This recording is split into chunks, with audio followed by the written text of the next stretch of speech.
everybody. Hello. Hello, Doug. What is happening over there? Sorry. I don't... Ow.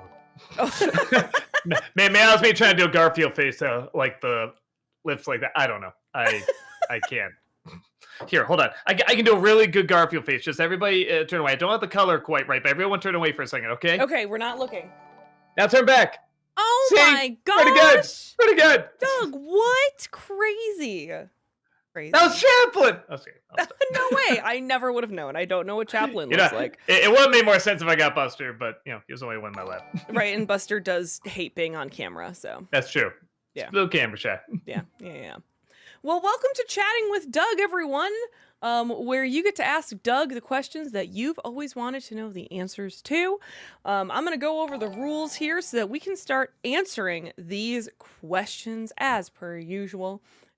First and foremost here, we give priority to the bit messages and super chats, since that is some real world money spent. Towards the end of stream, sometimes we have time for highlighted messages over on Twitch or regular questions, chat questions over on YouTube. But save your highlighting or your other questions for the end of stream, because if you ask it now, I can't scroll up and see it, okay? It's just the way the live chats work.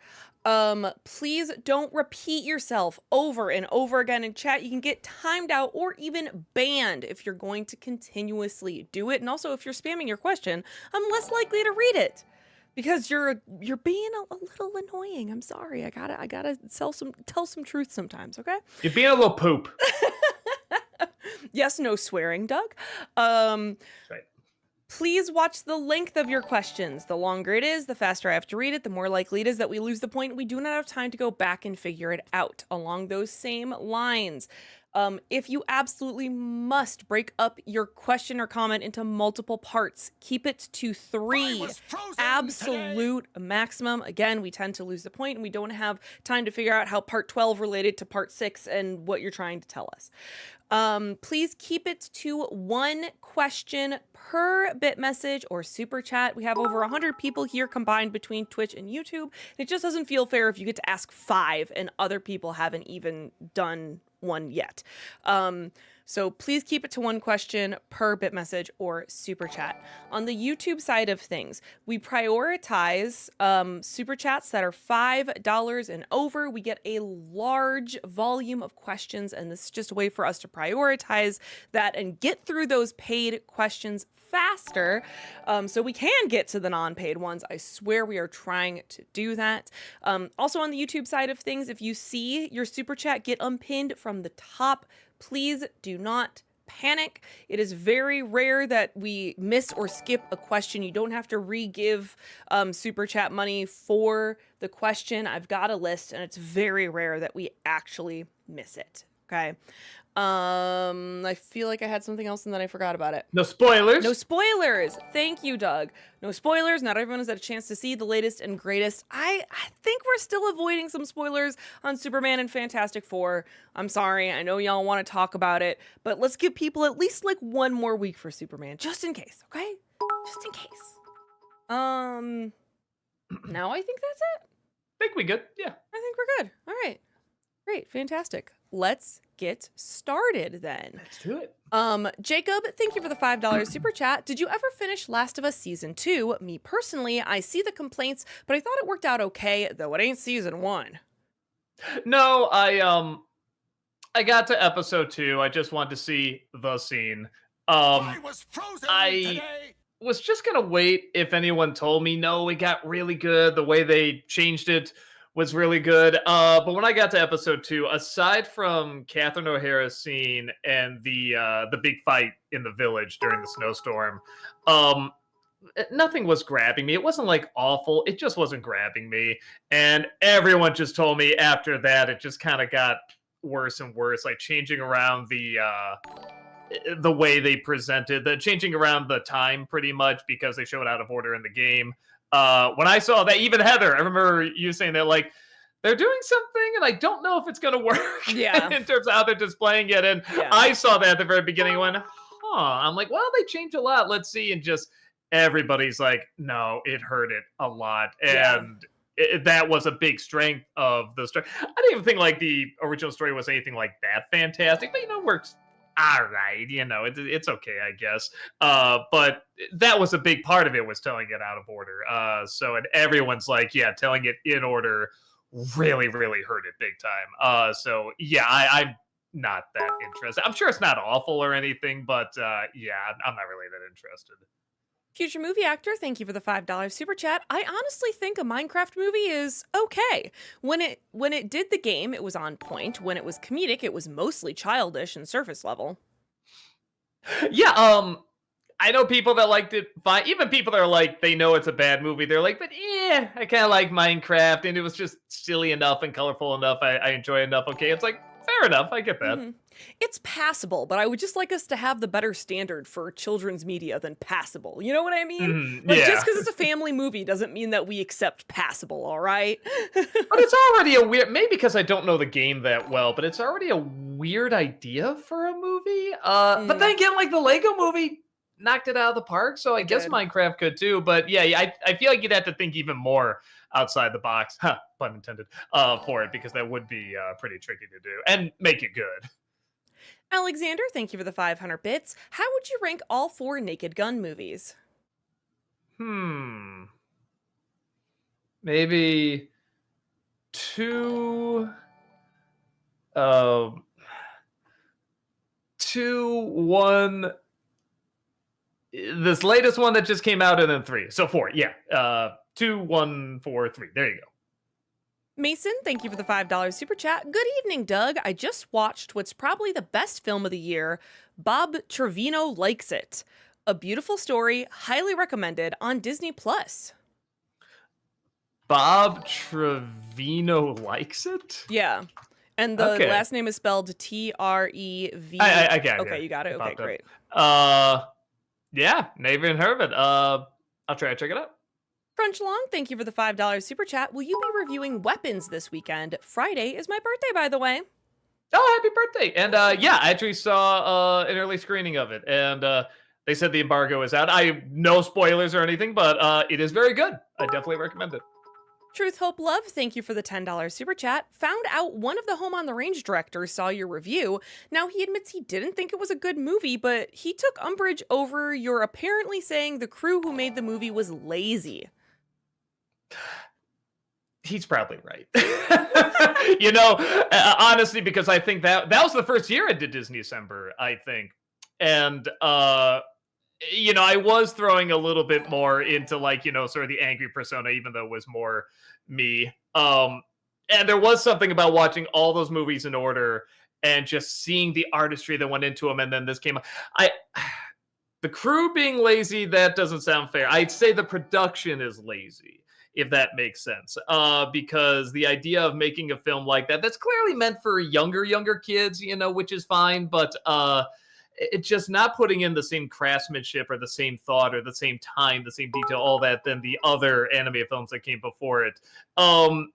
That's a little lazy to me, but that's something where you look to the people that are paying the bills and planning out how long you should have for this. I mean, I'm assuming they didn't have that much time on it. That'd be my guess. But no, that was literally the first year I did Disney December. I did all the hand-drawn animated films. I was trying to crank them out.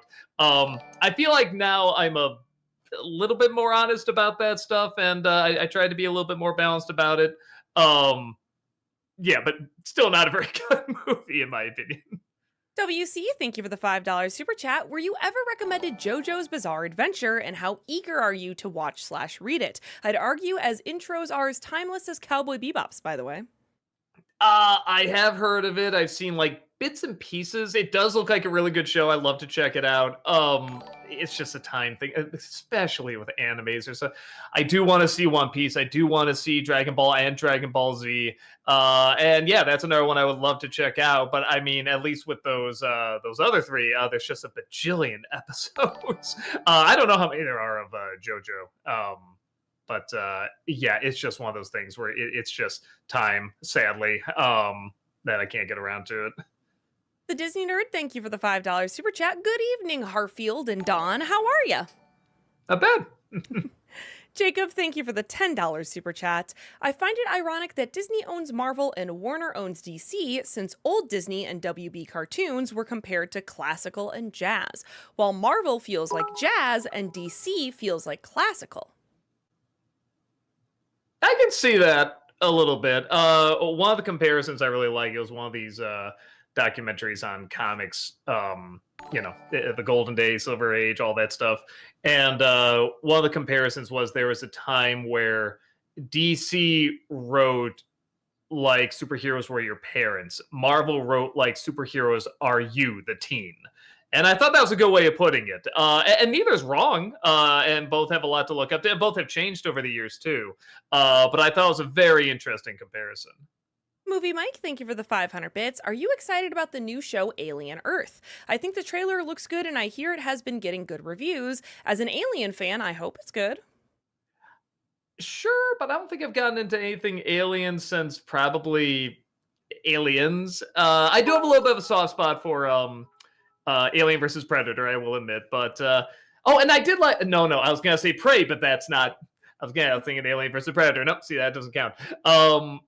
So yeah, I've just kind of been let down over and over in different creative ways. So I'm not super excited, but there's enough buzz about it. Maybe I'll check it out. Do we have Alien Isolation, the game, on the list for you to play? Because that's a fun one to play. You might like Alien Isolation.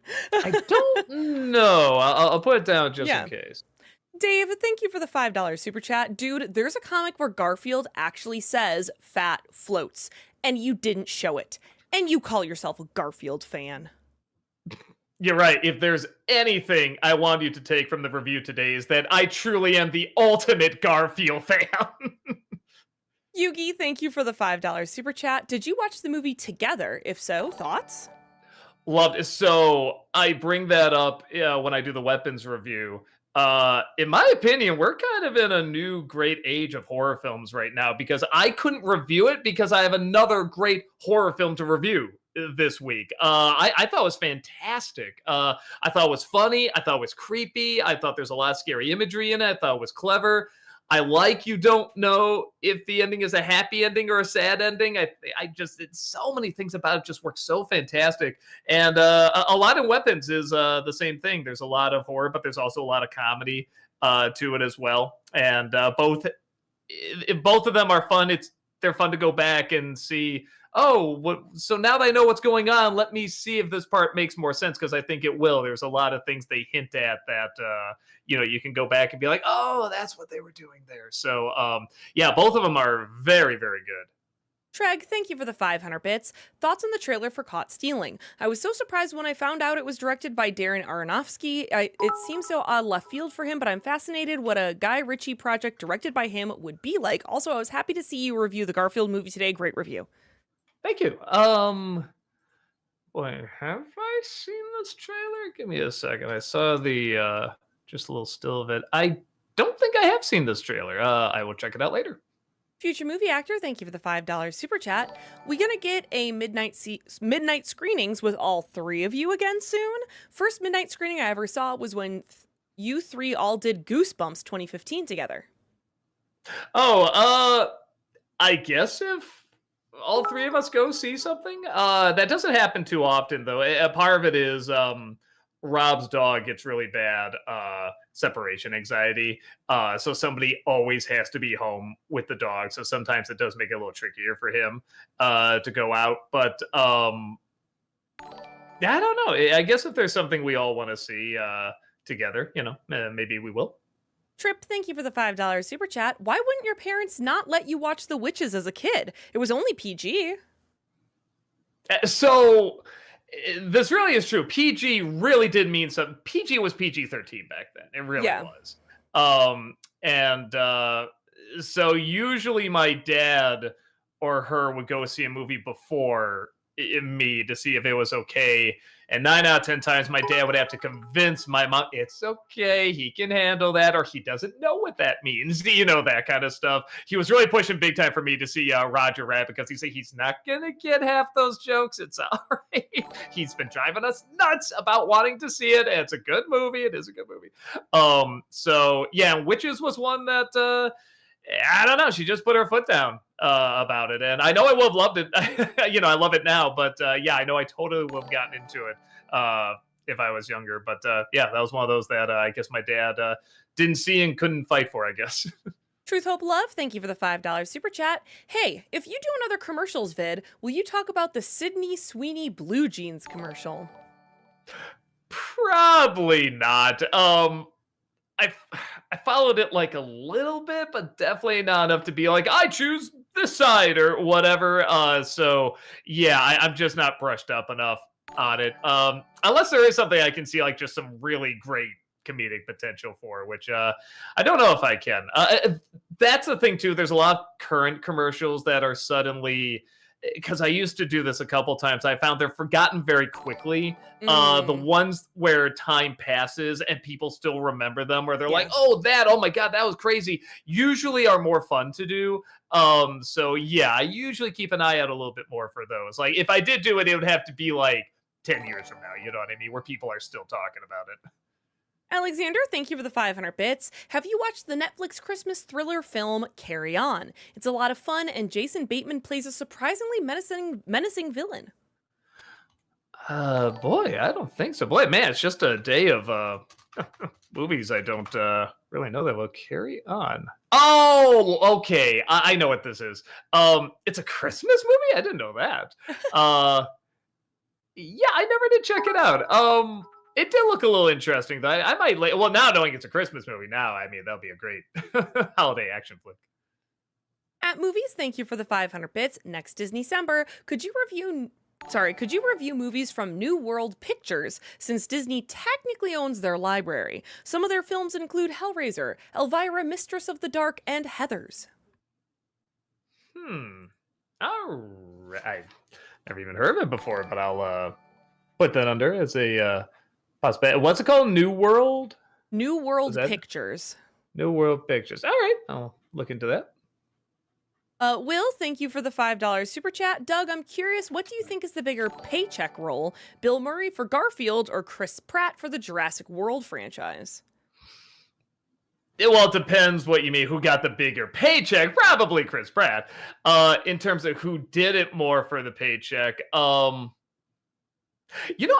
give them credit, and I'll say probably neither, because famously, we know Bill Murray did that movie because he thought Joel Coen of the Coen brothers wrote it. And then Chris Pratt, I'm sure if he was told you're going to be not just in the new Jurassic Park movies, but the Jurassic World, like Jurassic Park reboot, and the park is open, like who wouldn't sign up for that? Yeah. Even if it's awful, you're going to be in the movie where Jurassic Park is open. Right. So, yeah, I'll let you defend them both. And I don't like either movie, but I'll say I don't think they did it for the paycheck. Jamie, thank you for the $5 super chat. Did you see Amazon's War of the Worlds movie? The film's tagline, "It's worse than you think," sums up how bad this movie is. So, yeah, I haven't heard of it until I started seeing all these bad reviews. I guess this is like the new popular movie to really beat up on. And like I said, or it's like Amelia Perez. I never heard of it until it got the nominations and the pushback and stuff like that. So, I guess I'll have to check it out at some point. I think it's sitting at 0 right now on Rotten Tomatoes. I am a little curious about it. Mason, thank you for the $5 super chat. Doug, you brought up that Superman 3's idea of Superman fighting Clark was good, so what do you think of it in Superman 2025 with its idea on it? Like its spin on that idea. So much happens in that movie. I'm trying to remember them doing something like that. Oh, I know what you're talking about. I was gonna say, I don't know how to say it without being a spoiler, but I don't know if that counts. That's more like a different Superman, another kind of famously known other Superman. Like some people have even called him this other Superman. I don't know anyone that calls that character Clark.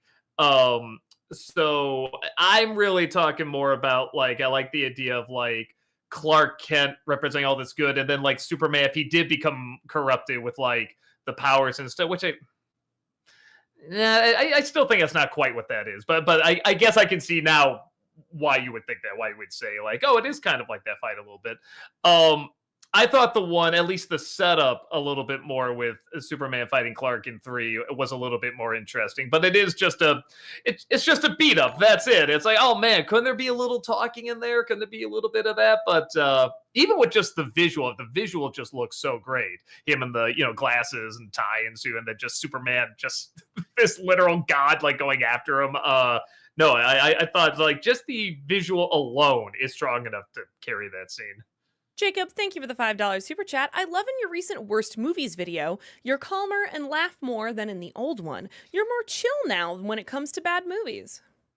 Yeah, I've learned to like them a lot more. Well, and so a lot of it was certainly played up. I know people watch me to get angry and stuff like that, and it was kind of half and half. There definitely was stuff back then that like, ooh, I like when a movie was bad, I wouldn't kind of be angry at it and that it existed and stuff, but not to a point where it would ruin my day or anything.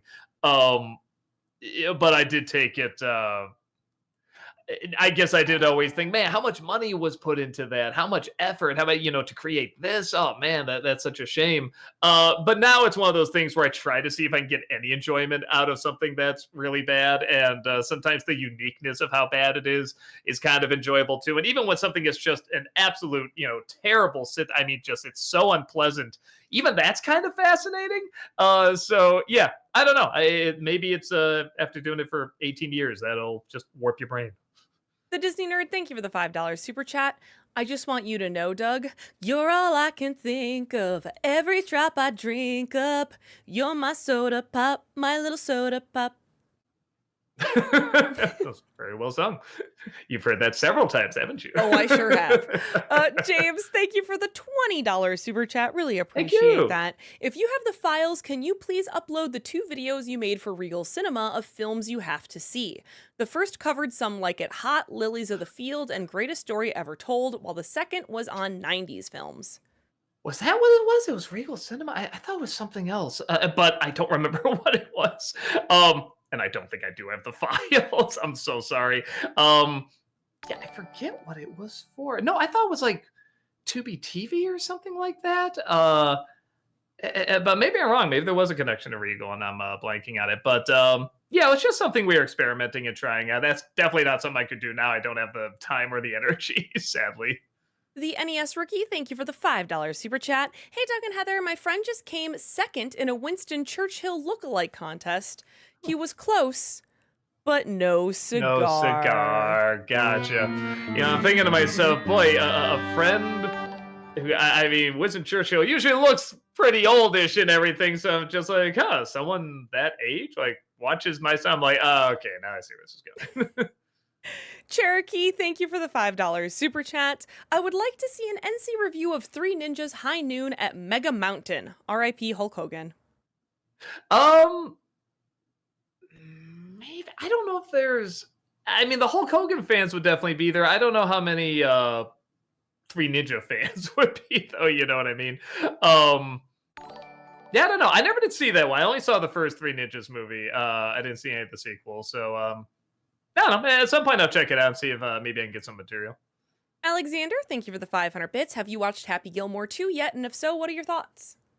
Yeah, I just finished it today. It's funny because it's not like I've been knocked out like for hours and hours or anything, but like it has been catching up with me a little bit this week. But like, so maybe I'll do like a half hour sleep or maybe an hour or something like that. Like the longest I think I slept was like an hour and a half with the fatigue thing. But when I was starting to kind of come out of it, like sometimes I like to have something on TV just to sort of wake me up a little bit. And I kept putting on Happy Gilmore 2 for some reason. And I liked it. I didn't like it as much as the first one, but I thought it was pretty entertaining. Like even when a joke didn't work or repeated too much, they're pretty quick to move on to the next one. It just shows something so odd, like either a joke that's just so strange or even just that weird golf course at the end that was so bizarre. So yeah, I had a good time with it. Rihanna, thank you for the $5 super chat. Hi, Doug. Would you ever consider reviewing the second Beethoven movie since you reviewed the first one? That movie is extremely nostalgic to many. Probably not, because I don't think the first one did that great, unless the numbers climbed over the years. I'll double check. If it looks like it balanced out okay, maybe I will. But yeah, probably not. I do remember it being pretty bad. Trip, thank you for the $5 super chat. Normally I'd say no spoilers, but this amuses me. Hilda is part fairy. Consider that spoiler karma for not finishing the series. Well, damn. Now it's room for everybody. Now nobody has to watch. I bet there's so many people that are going to watch it. Now they don't need to. So you ruined it for all of them. Thank you. No. I was amused by that. I do want to finish it at some point. It really is just a time thing, man. I'm so sorry. Jacob, thank you for the $10 super chat. Out of all the possible review revisits, which one of these will likely be the next? Tom and Jerry 92, Super Mario Bros. 93, Batman and Robin, the OG Space Jam, or even The Room? Oh, The Room, I think I got everything out I need to say about that one. No, honestly, I was leaning towards either the Ninja Turtles movies or Street Fighter. Batman Robin, I was almost thinking about doing next, but I'm like, I should maybe for like the third or something like that, have that be like the third one, space it out a little bit. I don't want to go straight to that one. But we'll see. I should probably do another one pretty soon. JL, thank you for the 500 bits. Have you chosen to rewatch Lois and Clark? And if you did, what do you think of Dean Cain's Superman versus the newer actor's Superman? I haven't seen it since it came out, but I remember liking it. I remember liking Dean Cain as a Superman. I'm gonna say like he's one of the greats or anything, but for what that show required, I thought he did a pretty good job. He had the look down. He was both of them had like slightly younger, but not like insultingly young. You know, like they don't look like kids or teens or anything like that. And yeah, I remember for kind of the campy little romantic show that it was like it was cute, and they both did a good job. Future movie actor, thank you for the $5 super chat. As someone who really liked the 2004 Garfield when it came out, been dragging my feet since the 2024 film, what I was seeing / hearing wasn't winning me over. Of which one? The new one or the 2004 one? They were dragging their feet to see the 2024 one. Gotcha. Because they were not hearing great things about it. No, it's I'm not gonna say it's good, but if you are a Garfield fan, if you like that style, if you like that type of humor and everything, there are good things in it. There's more things in that I think work than in the Bill Murray one. Like I said, but if you grew up reading the Garfield comic strips or the collections or watching the specials, I feel like this one is closer to that personally. Zinner Noah, thank you for the $5 super chat. Thoughts on the trailer for Avatar Fire and Ash? I know you're not really into these films outside of the tech, but it looks like Cameron is cooking. If it looks like he's cooking, it's only because he's following a very predictable recipe. I like that. A very easy to follow recipe. Oh, that was really good. Let's be real here. My family loves the Avatar films. My mother-in-law saw the second one like 2 or 3 times in theaters.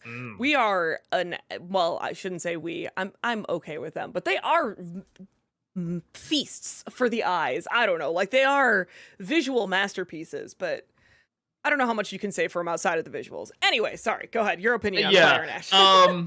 No, nothing looked interesting aside from, I don't know if it's like the villain or like just an antagonist or whatever, like the leader of that other tribe, that Ash Queen, whatever it is.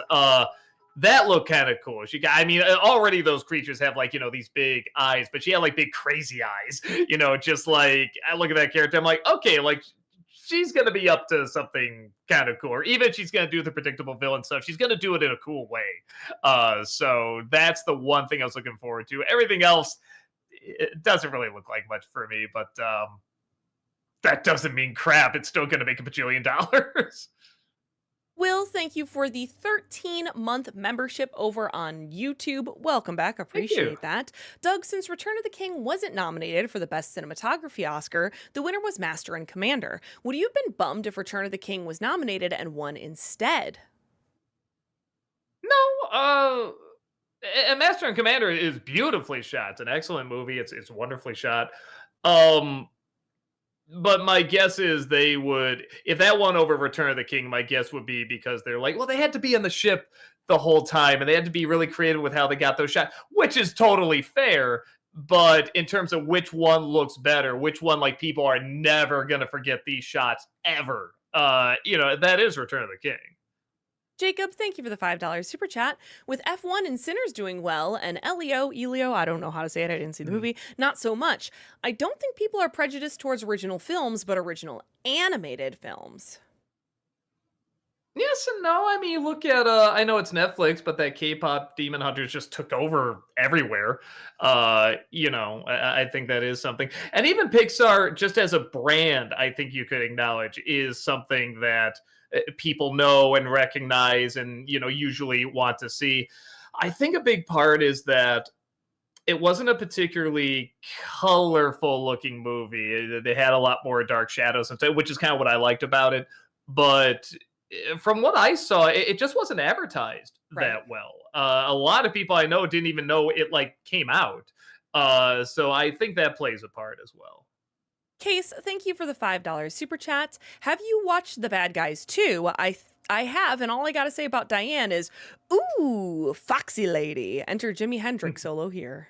No, I haven't. I'll probably just stream it. There's too many things to see right now. Honestly, I want to see Weapons with my wife because I know she'll want to see it, and then I want to see Naked Gun with my dad. So yeah, it's one of the few times where I've actually not only wanted to go back and see a movie again, but it's two movies, and they're almost back to back. So yeah, it's kind of interesting. Cypher, thank you for the 500 bits. Hey Doug, do you remember when you did that Make 'em Laugh, the Funny Business of America commercial? How did that come about? Do you have any cool stories from that trip? Yeah, they just saw the 50 impressions in 50 seconds that I did, and they're just like, "Can you just do that for us?" I'm like, "Yeah." And no, they were very cool, very nice. It was a very easy shoot. The one thing that America being cool is that they were like, yeah, just go I can't remember if they got some shirts or if I had to go look for them, but they just came and they tried on all these different shirts on me, and they're like, "Okay, well, the five that didn't work, we're holding on to those. We're gonna return those and stuff, but that one you can keep." And I was like, "Oh, neat." I think I still got that shirt somewhere. It's way too big for me now because I think I was heavier back then. But no, it was cool. They like flew us out and everything, and uh, it was one of those where whatever you pay for in the hotel, that's fine. Just don't like you know order like five more rooms or anything like that. I'm just like, okay, PBS sometimes has money. Will, thank you for the $5 super chat. Doug, I tried watching a couple episodes of Daria, and I'm sorry, I just found it too cynical and not into the humor. Am I missing something? Yeah, the 90s. That is very much the 90s. To some extent, yeah, it really is that time period because I feel like so many younger people now really do, and there's pros and cons to this too, really do have something to, fight for and aim towards and, to complain about and fight against and make their voices heard and stuff like that. In the 90s, a lot of kids didn't. There's a reason they kind of call it the slacker generation because things. I mean, there was bad stuff happening, of course, but there wasn't social media to talk about it and band together. And it's nothing compared to now. Like the economy was good, the problems were lighter, and yeah, we were just very very cynical and we were rebellious. I mean, we had time to be rebellious, even though it's that classic. What are you rebelling against? What do you got? Like we were kind of those kids. And I was one of those too, where I always saw those cliques in high school, and sometimes Alpha Parva, and sometimes I really rejected it. I think I just rejected the idea of school the more I think about it. That's what I did. Anyone that really, like the cheerleaders, the jocks, and all that, that was the stuff where I'm like, I don't like this. I don't like being forced to come to this place. I don't like that, when I go to a school that's like trying to be your friend, hey, chat with me, open up to me. Like, that's the stuff I didn't get into. And there's a lot of that in Daria that I really, really related to. Jacob, thank you for the $10 super chat. The story about your mom not letting you see Garbage Pail Kids was exactly what happened to me with Cat in the Hat '03. And like you, I'm so grateful she didn't let my soul get destroyed. You got a good mama there. Movie Mike, thank you for the 500 bits. Fun fact about Minecraft, originally instead of doing a cameo, Matt Berry was going to play Steve and Jack Black was going to do a cameo as a talking pig. Due to the 2023 Hollywood labor disputes, Berry had to give up the role and it went to Black.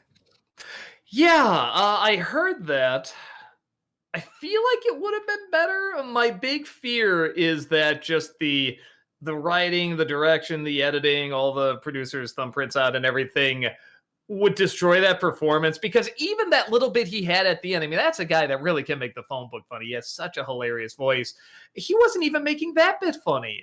So I really do wonder if that was maybe for the best. Or maybe his performance would have saved that film. I don't know, but because his voice is really funny. But if he couldn't even save that little couple of seconds in the end credits, I don't know. You one and only Phineas, thank you for the $5 super chat. You know, I think it's kind of interesting how both the Garfield movie and the new Smurfs movie feel like they're taking cues from Scoob of all movies. Yeah, no, it is very interesting, because we've been talking about future possible films to review, and yeah, I can't really think of any clues or anything that might be, but yeah, maybe just with all of those honestly fresh in my head. So I haven't seen the Smurfs one, but it sounds like that'd be closer. And actually, I enjoyed Scoob fine. Garfield definitely, I guess they all have in common that they're trying to do too much. They're trying to squish in a lot. Garfield doesn't feel like it's trying to create a universe. That's definitely something that Scoob was trying to do. It sounds like the new Smurfs was trying to do. But yeah, it's an interesting time right now where I think people know we do take in a lot of media, a lot of information, and we're kind of hungry for it. So films are now really being written to exploit that a lot. And when it does work, it's, awesome. The Spider-Verse movies, of course, K-pop Demon Hunter, fantastic. And I did like Spider-Man, the new Superman, quite a bit. But yes, it's very easy to see how those would not work as well. And it sounds like, even though I didn't see Smurfs, it sounds like that's one of them, and Garfield kind of is too. JL, thank you for the 500 bits. How did you become a Twitch affiliate? Is it hard to do? I've tried streaming myself, but my internet does not work that well and I can't handle it. I don't remember what the exact requirements are, but they're actually going to change them soon to be a little easier. And I believe actually pretty soon Twitch is rolling out the ability for anyone to monetize their channel.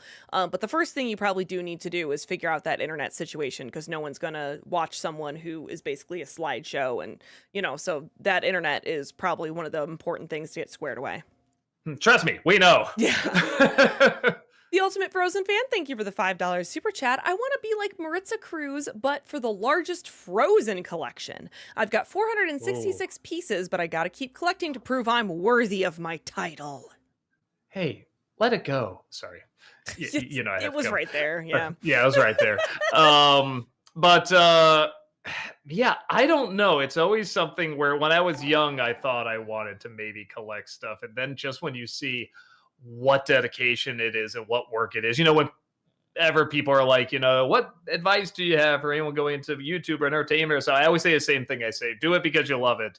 And I think collecting's the same thing. You just have to love it. If you really want to be the one, it's like, it's gonna be work and it's gonna be money. I mean, there's a lot to it.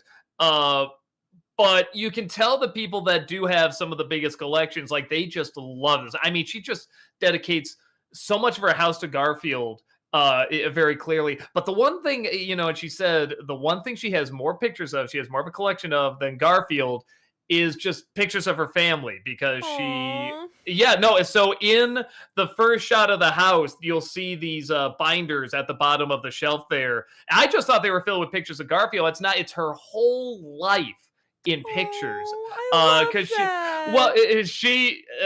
Her family mostly loves because it's a lot of, everything. When I came there, picture.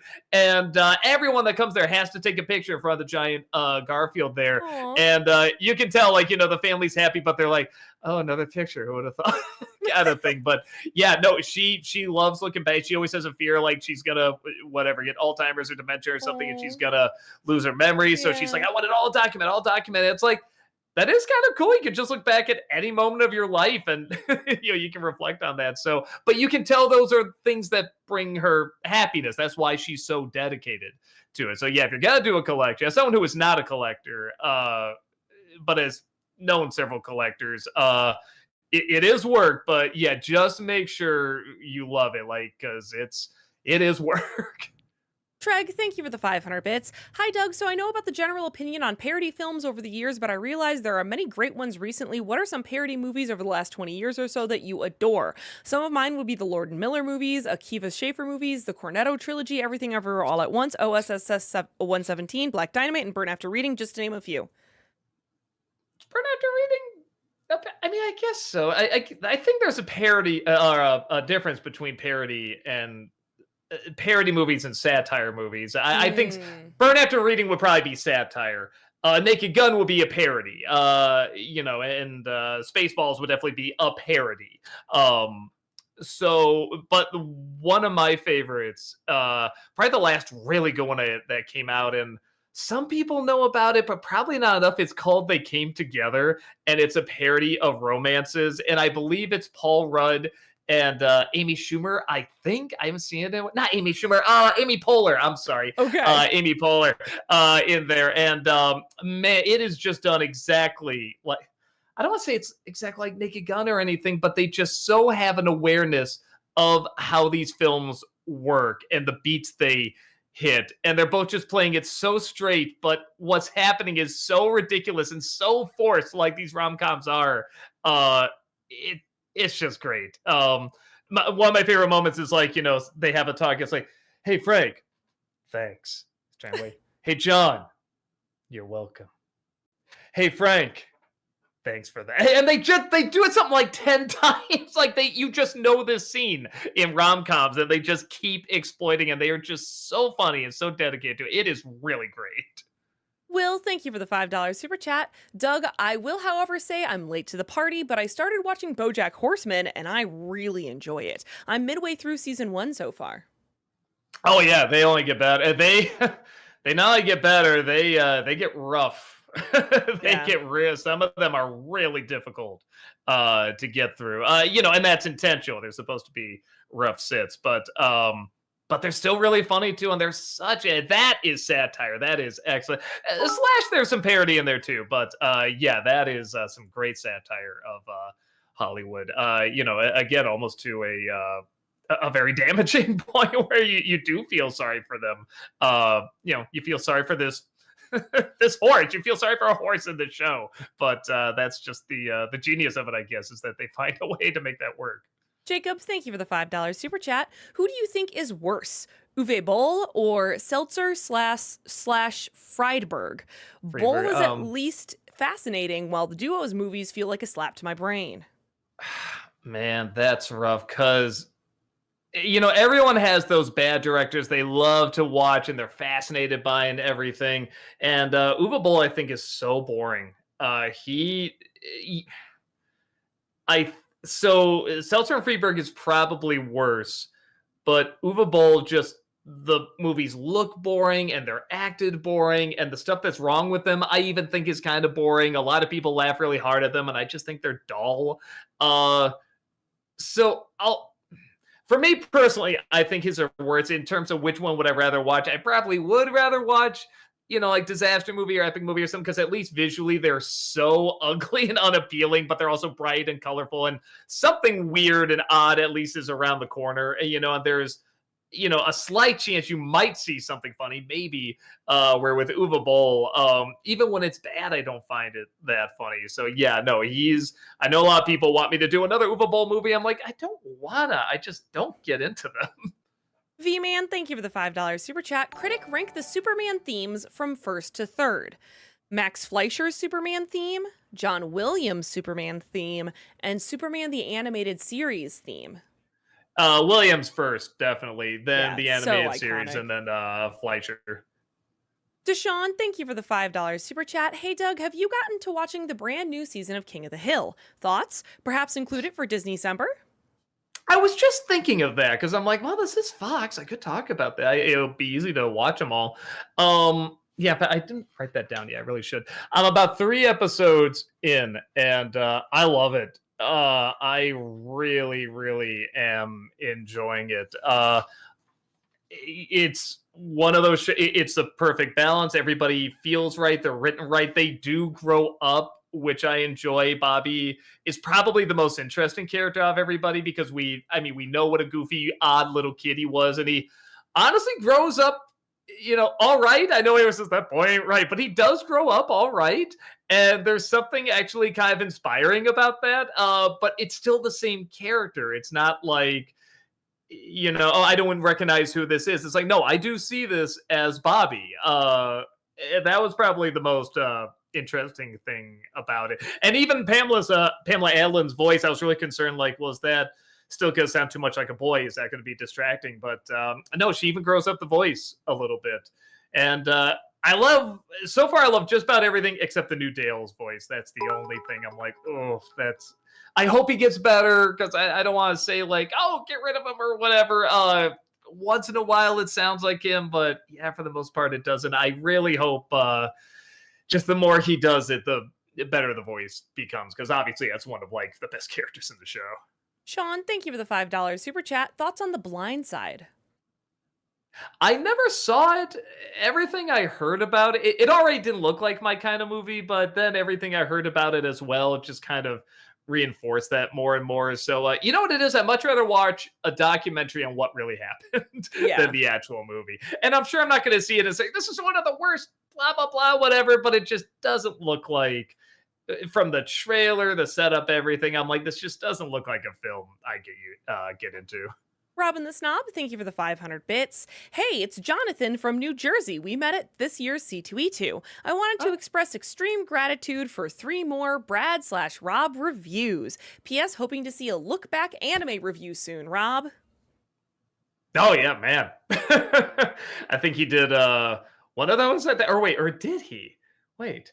He did something with them. I can't remember. I remember he was working on a show. I can't remember if it ever went live. But yeah, no, thank you so much. We all love hanging out and shooting videos and stuff like that. So yeah, there's plenty more to come. Movie Mike, thank you for the 500 bits. And Aquatine Hunger Force, what do you think of the Plutonians? I gotta look them up again. It's been a hot minute. They're the since like I've seen. the yellow and the green. Oh, like the little spiky- pixel. Oh no. Okay, that's right. I see them. I recognize them. I can't remember what they sound like or what. I know they pop up several times. But man, I'm blanking. I remember the little pixely. Yeah.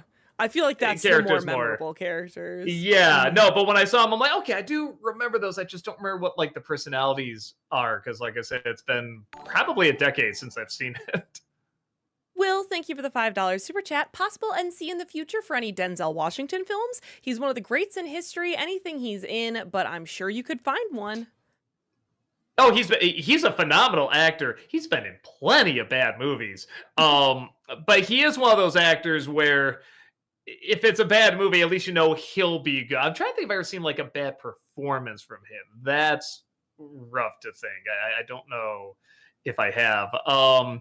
Yeah, but the bad movies he's in aren't usually, like, so bad they're good, or, like, super entertaining. Or I shouldn't say that. Some are entertaining, but I don't think I could get much for a Nostalgia Critic review on them. So I don't know. Maybe there's one out there, but I don't know, because he is a guy that legit just tries so hard in, like, everything that he does. Sean, thank you for the $5 super chat. Have you seen Adventures in Babysitting and or Journey of Natty Gann? Possible Disney Sembers or NCs? Yeah. Is Adventures in Babysitting Disney, or maybe it's Fox? Or maybe it's Touchstone. Yeah, actually, I don't know who made that one. I remember liking it. I watched it a lot when I was a kid, especially because we were growing up in Chicago, and that's actually the most entertaining thing about it is seeing Chicago back then. I mean, it looks very, very different now. And Natty Gann, I remember really liking quite a bit. I saw a little bit as a kid, and I saw more of it later, and I really, really got into it. Maybe it'd have to be one where it's like, I just want to talk about, you know what I mean? I know nobody would click on it. And most of this year's Disney December is filled up, but yeah, one of these days I might talk about that, particularly Natty Gann, because I do remember liking it quite a bit. Will, thank you for the $5 super chat. Question for both of you. What's your favorite streaming service? Man, it varies depending on the year It and what's does. going on, but for me right now, it's Netflix. I find myself going to Netflix often between things like K-pop Demon Hunter and Sandman. We're finishing up Umbrella Academy. There's a lot of good anime on Netflix right now. So I'm Good finding stand-ups myself, too. yeah, I'm finding myself going to Netflix quite a bit. Um, yeah, me too. I gotta agree. I think last time because somebody asked, and I was like, "Well, which one do I get the most excited when something pops up in general?" I'm like, it used to be Disney, but now it's Max. But I was like, which one am I going to more right now? It's like I am going to Netflix a lot more right now. So I think that is the one currently. I think you're right. I think it does change over time. Oh yeah, Wednesday is out today. Thank you for reminding me, Sailor Aaron. Oh, there you go. Movie Mike, thank you for the 500 bits. In Minecraft, I think the best part is Jason Momoa is the best part of Minecraft. He isn't perfect, but I think he gets most of the laughs, and I like the contrast of this big ripped guy playing a pathetic loser. I guess I can't say he does bad. I mean, nobody's like, well, Jack Black's pretty bad, but there's nobody I can point. Yeah, the kid's kind of bad too. I feel like people are trying when they're on set. That's it. I don't feel like anyone's phoning it in. But I don't think they always know what they're doing. They're trying hard, but they don't know what they're doing. And the director might be included in that too. Um, MMO was kind of that for me, but I agree. Like with a better script and like sort of a better production, I could see him work. I could see him being very, very funny. He's been funny before. I'm sure he'll be funny again, but yeah, it didn't quite work for me. You want a peach of me? Thank you for the 500 bits. Hello, Doug. In your reviews, you often mention whether or not a movie is doing something new, not including sequels and remakes. What are some examples of something new you'd like to see in a movie? Something new I like to see. It's funny because I got in this mindset. David Howard Thornton did this little, I guess, I don't know what you call it, like pilot for an idea, kinda, or like a proof of concept for like some sort of a Joker short or something. And he's got the makeup on, and he kind of looks like a Dick Tracy villain a little bit. And I was thinking to myself, man, I want to see a Batman movie like that, done like the Dick Tracy movie. And then I'm thinking, actually, just kind of that style in general for almost anything I'd be down for. Something a little bit like Sin City, uh, where yes, the backgrounds in there were all CG, but a lot of the stuff, in terms of like the makeup and stuff, was really there and practical, and just like the exaggerated chins and noses and brows and everything. And it'd be neat to see a film like that in live action because Dick Tracy wasn't technically a good movie, but it's one of the most amazing looking films ever. And I'm like, man, I'd love to see that film with like a really good, engaging script and characters. So something like that I'd like to see explored more. Leprechaun Farmer, thank you for the $10 super chat. If you like dark, twisted cartoons, I'd recommend the webcomic Weapon Brown, which features an adult Charlie Brown and other comic strip characters, including Garfield, in a post apocalyptic future. That sounds pretty fun. They've done oh, there it is. Okay. Oh, I gotta look that up. They've done a few something similar with like the Jetsons and Scooby Doo, a lot of Hanna-Barbera properties in comics where they give like the either a Terminator style or a very gritty future to them. And they're usually very, very funny and very, very clever. And that kind of looks like the same vein. So yeah, that looks like fun. Sean, thank you for the $5 super chat. Have you seen Von Ryan's Express with Frank Sinatra? Oh yeah, I remember loving it. I haven't seen it since I was a teen, but I remember really, really enjoying it, and it was suspenseful. It was cool. It was a neat story. Yeah, no, I remember really getting into it. Bryce, thank you for the $8 super chat. Hey Doug, is there any specific reason you haven't done an NC review for the Harry Potter movies? That's just not my thing. And honestly, if you want to know my thoughts, because all of them just vary from it's okay to oh, that was pretty good.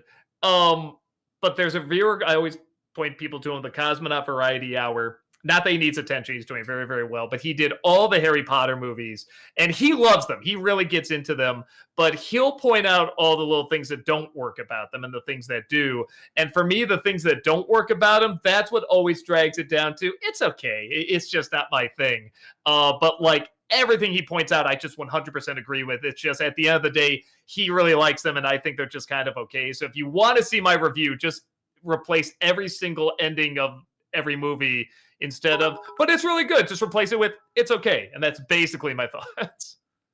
Future movie actor, thank you for the $5 super chat. High Noon at Mega Mountain's three main stars are all gone now, sadly, at this point, strangely enough. Jim Varney, and now both Hulk Hogan and Lonnie Anderson.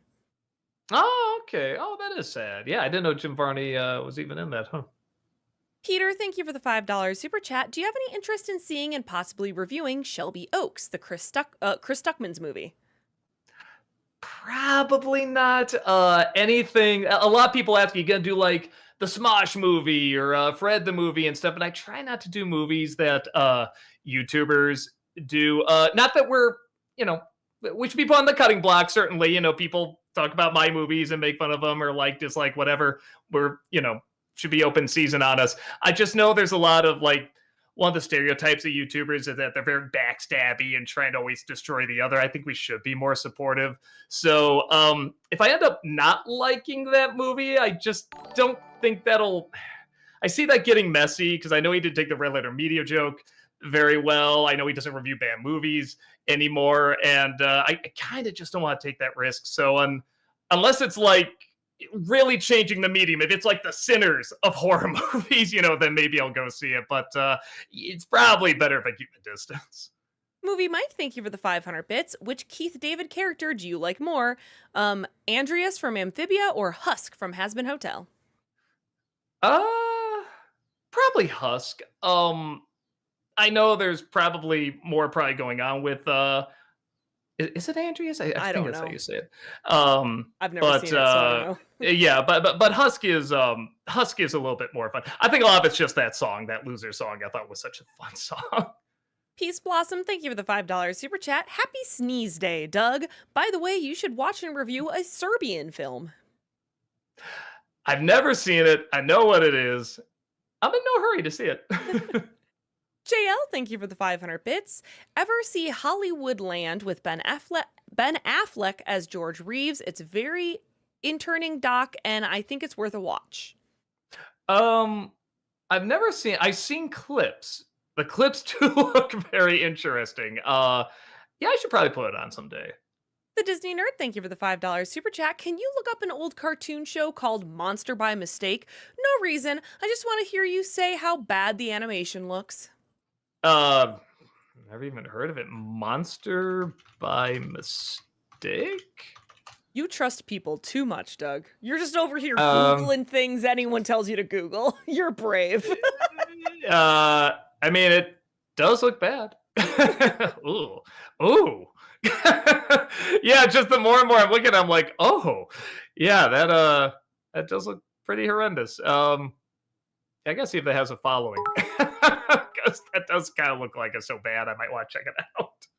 Will, thank you for the $5 super chat. Doug, do you agree that Gone with the Wind deserved the Best Picture Oscar over The Wizard of Oz? I see why it got it. I think Wizard of Oz is the bigger achievement, even though Gone with the Wind is a huge achievement, certainly.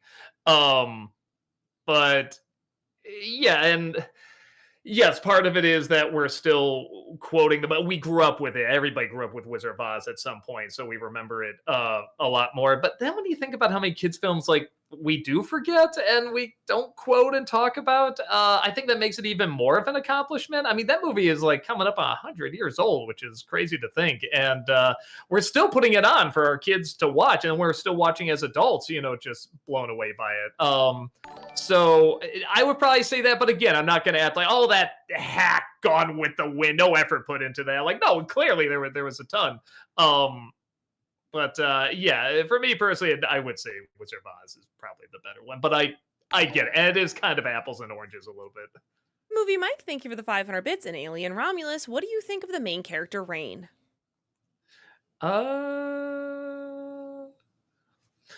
Boy, this is awful. I'm forgetting which one. Is that the one that just came out? Alien Romulus?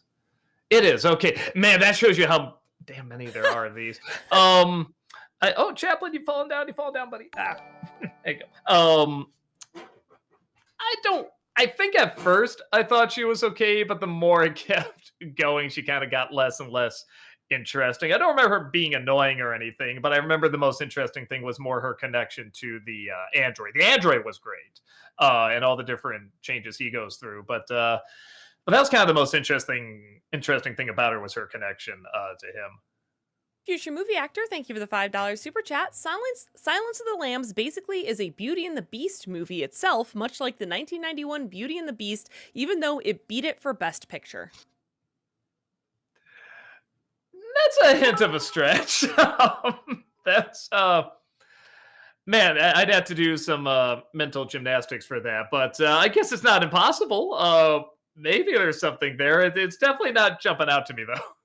Haunted Joker, thank you for the 500 bits. I bought a photo op with Simon Pegg at Fan Expo Boston this weekend. If you could ask him a question, what would it be? Boy, I don't know. Because I know there's so many things you could talk about with like Hot Fuzz and Shaun of the Dead and everything, but maybe something about his appearance in Black Books. I don't even know how many people know that show, but he just makes a great cameo in it. He is so funny, and that I think I saw Shaun of the Dead, then I saw Hot Fuzz, and I saw his appearance there. I'm like, this guy is versatile. He really can play different parts and be very funny and very convincing in this, sort of over the top way, and even subtle ways too. So maybe something about that because I don't know how often he gets asked about that. Ice Luigi Star, thank you for the $5 super chat. Do you consider Christian Bale's acting as Batman underrated, as some people say he is? I like Christian Bale as an actor. I think anything that doesn't work for Batman is not his fault. Even Kevin Conroy said that. I think he's right. He's like, you are in this outfit. You can't hear how you sound. You can barely see anything. Probably can't breathe out your nose, which is probably why he's breathing through his mouth a lot. And I mean, there's so much going on. You really need to trust your director on that. And Nolan's obviously a great director, but yeah, that is something where it's like, that just did not connect right. And in the first one, in Batman Begins, there are times where he just talks in his normal voice, just maybe slightly altered, and it's a good sounding voice. He has a great voice. I don't know why they gave him the Cookie Monster voice. That just does not make any sense to me and doesn't sound very intimidating. Sean, thank you for the 500 bits. Hey Doug, of all the versions of War of the Worlds out there, not counting the Ice Cube one that just came out, yikes, did you ever come across the late 80s TV series? It's set 35 years after the original film and involves a secret government agency fighting the resurrected aliens taking on human form to carry on the invasion of Earth. I've heard about it. I think James Rolfe did an interesting video talking about all the different War of the World adaptations, and he talked about it there. It did look interesting. I haven't seen it though. War of the Worlds is not. I love the ending. Obviously, it's a phenomenal ending. Everything else, I don't get that into. I know why it's talked about. I know why it's respected. It's one of the earliest stories to do, that type of story. But it just never grabbed me that much. So, yeah, I don't really get that sucked into all the different adaptations. Jace, thank you for the $10 super chat. This is part one. The point of my 3-part chat regarding AI film and Pinocchio was missed. It was the messed up origin Pinocchio 2-part video by YouTuber John Solo I wanted you to listen to, so AI film scenes make more sense. To be continued. And that's part one? Okay, I'll wait for part two. Jace, thank you for the $10 super chat. Here's part two. Because Kubrick took the truly dark elements of the story, no adaptation is done. With the story fresh in head, CAI again, the robots at the end, the rising moon, even Chris Rockbot will make sense. Because AI is being talked about so much, I really thought it was talking about like what the Robert Zemeckis Pinocchio used AI or something. What were we talking? It's like the movie AI. It wasn't until part two that I'm like, oh, when you said Kubrick, I'm like, oh, got it. If I have time, I'll try to check it out because it is an interesting movie to discuss. Certainly. I've heard something kind of about what you were talking about there with what Kubrick was trying to do and trying to get across. And it is interesting, man. It sounds like he's the only one that had a clear thought for it. Even the writers were like, man, what is he doing? How is this going to work? So maybe there's something there. I'll try my best to check it out. What up, JD? Thank you for the $5 super chat. I kept picturing the couple from Together as Unikitty and Lloyd from the Ninjago movie. Does that happen to you when you see films with well known voice actors? Oh, I was gonna say I didn't know they. Yeah, they were voice actors. Actually, I think I knew Alison Brie was. Um, Sometimes, probably with you, it has to be something where I've heard the voice a lot, and then when I see him in live action, it can kind of throw me off a little bit. But boy, top of my head, I'm not thinking of it. I know there are. Usually, I can take in their voice okay, with the person there. And separate well enough. But I do know there's some times where I'm like, this is going to be a little distracting, or it might take a while. I'm still here. I'm just letting Chaplin out. Jace, thank you for the $5 super chat. This is part 1 of 2. Yes, Brightburn is the connection to Superman's James Gunn. Maybe in your review, the missing message could be cut to Brightburn, take the world scene. To be continued. Oh yeah. I'll wait for the rest. Joe, thank you for the $10 super chat. I have been a fan since I was in middle school, so almost 15 years. I recently dove back into the nostalgia and have been loving it. Thank you for everything. Also, you should review Inception. I don't know if there's too much I can add to it. I remember liking it fine, but I mean, I guess you could talk about how it kind of took over the world a little bit. It was right after Dark Knight and everything. I don't know if I could add too much on top of that, though. But thank you so much for the kind words before, and thank you for watching for so long. Jace, thank you for the $5 super chat. This is part 2 of 2.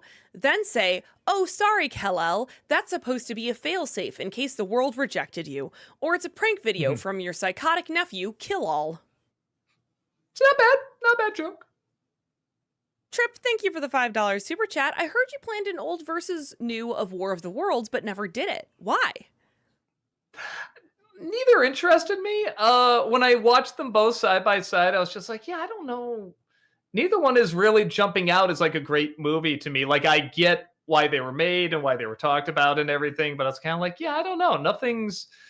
It just didn't really grab me. It wasn't until years later that I suddenly just got in the mood to talk about the Spielberg War of the Worlds, because I'm like, all right, well, it might be interesting to talk about what does and doesn't work in this.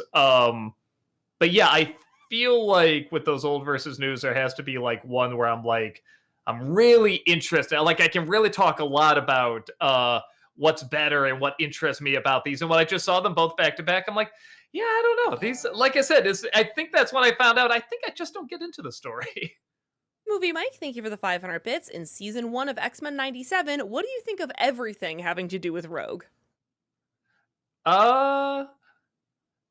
So much happens. I'm just going through it in my head. I mean, there's one thing I don't like. I'm not even against the idea necessarily. It's more how they explain it, where something happens with her and somebody else, and they say, yeah, and we met up all these other times, and we just pretended it didn't happen. All those other seasons, we were just pretending. We were acting like it never happened. I'm like, come on. In something where you can erase people's memories and time travel, I mean, that was the one bit of writing where I roll my eyes. I'm like, no, I don't buy this. Even for a campy, corny, comic book show that's embracing all that, that was the one thing I thought was lame. But everything else, I thought was done well and was interesting. And I mean, that's like one of my favorite X-Men. So I thought she was handled pretty good. Too Bad Waluigi time. Thank you for the £5 super chat. Do you still actually prefer Incredibles 2 over the first movie? I do. I get why people don't. I get why more people get into the first movie. For me, the big element was that I do want it to be about the family, and I just think there's too much of him in the first one.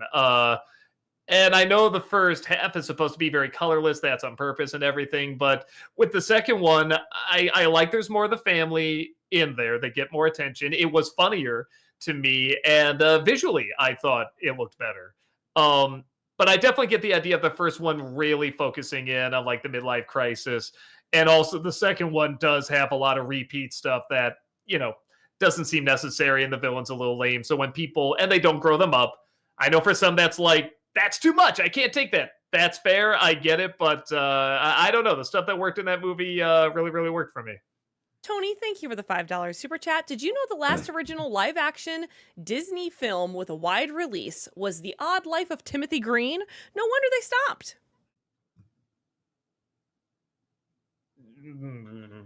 Wait, live action original? Is that what they're Yes, saying? the last original Ah, live action Disney film with a wide release. I think that was also based on a book. Maybe I'm wrong. I thought it was based on a book. But that would be interesting if that's true. I know a guy. Thank you for the $5 super chat. Doug, I am begging you to see Bad Guys 2. It's way better than the first film in every way. All right. I mean, I will see it. I just don't know if I'll have time to see it on the big screen. But no, I'm curious. Stead, thank you for the $5 super chat. Doug, I'm trying to give you a question for the ages here. Puss in Boots 2 or Beauty and the Beast? If those aren't really comparable, I get it. Yeah, man, because I was thinking about more modern movies. I thought you were talking about the live action one. Um, man. Okay, in terms of what's better and more timeless, probably Beauty and the Beast. I mean, it's tale as old as time. In terms of what I prefer, man, probably Puss in Boots too. It would be what I prefer, but that is kind of apples and oranges. I'm just thinking, what would I rather put on right now? I'm like, like the action and the visuals and stuff. It like is pretty cool in Puss in Boots. Absolute Cinema, thank you for the $5 super chat. NC Video Month, Pranks Month, where you review a prank movie for the whole month of April, such as Bad Grandpa, Bad Trip, Impractical Jokers movie. To be continued, this is part 1. All right. Sean, thank you for the $5 super chat. Favorite scene from the new Naked Gun? Also, what did Rob think of it? He hasn't seen it yet. We're probably going to see it this weekend. If not this weekend, then maybe the following week. Because I do want to take both him and my dad to go see it. What's my favorite scene?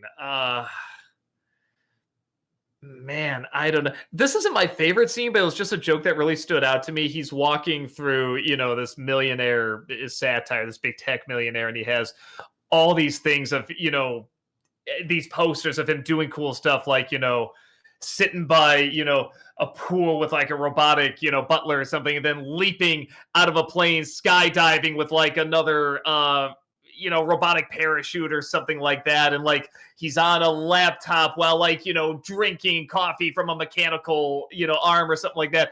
And then it's one of him just against a bunch of pumpkins. And it just says pumpkins. And I just don't even get it. It's so odd, but it just really, really stood out to me. That's not my favorite joke, but that's just the one that's like right now because they threw so many jokes at you. I'm like, yeah, that one actually is really sticking with me. Peace, thank you for the $10 super chat. Have you considered doing a book versus film video, like old versus new? Probably not, only because I'd have to go back and read a lot of these books again. And first off, with the fatigue, reading is still pretty difficult. And second, it just takes a lot more time to read than it does to watch a movie. So probably not. Movie Mike, thank you for the 500 bits. Which villain do you think is better, Norman Osborn from Spectacular Spider-Man or Lex Luthor from Superman the Animated Series? Lex. When I think of Lex Luthor, like how he is as a villain, how he operates, like if you were just say the name Lex Luthor fights Superman, like from the comics, what's the kind of vision you think of? Like when people say, what's the voice you hear of Batman? They say Kevin Conroy. What's the voice you hear of the Joker? Mark Hamill. Yeah, I hear like that Lex Luthor's voice. Clancy Brown. Whenever I read like a Superman comic. Absolute Cinema, thank you for the $5 super chat. This is part 2. And Natural Born Pranksters, the movie to review, as well as just those 4 to review for April. I don't know.